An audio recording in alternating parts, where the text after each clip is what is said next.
Ouais, voilà, effectivement, on pourrait revenir sur la performance collective du PSG parce que ça a été plié en 21 minutes. À 3-0, c'était fini. On pourrait revenir sur les belles performances de joueurs comme Neymar, comme Mbappé aussi, parce que ça a été très très beau à voir jouer parfois. Mais moi, j'avais très envie de revenir sur le cas Draxler. J'ai eu la chance d'être au parc pour ce match et on voit plein de choses. En plus, j'étais pas mal situé vraiment au milieu du terrain et on voit plein de choses qu'on peut pas voir forcément quand on regarde un match de foot à la télé. Ouais. On n'a pas du tout la même sensibilité. Tu as participé à l'hommage. Oui, Francis Borrelli, le grand président. Pas la marche qui a été de la porte d'Auteuil jusqu'au stade. C'était juste ce que j'avais envie de dire. Non, ouais, c'était émouvant d'ailleurs. C'était émouvant.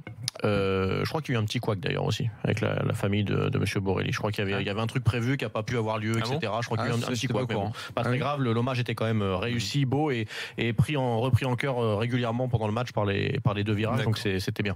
Et donc du stade, ceci dit, tu as pu étudier le positionnement de Draxler. J'ai vu plein de choses que Draxler a fait et bien fait. Alors certaines visibles par tous forcément, et puis d'autres un peu plus dissimulées mais tellement importantes. En premier, son placement défensif à la perte du ballon.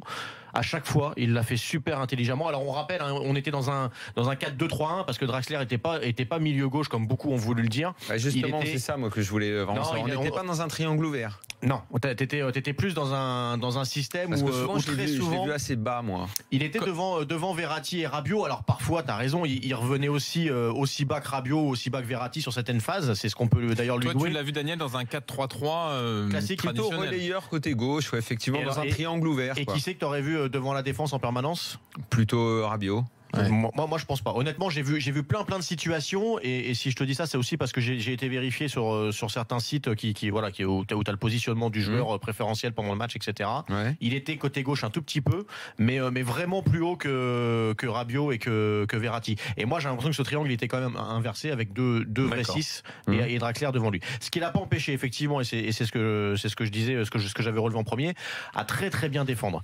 Il y en a très peu qui le font au Paris Saint-Germain. Il y a Cavani qui fait beaucoup d'efforts défensifs, mais il peut pas le faire tout le temps.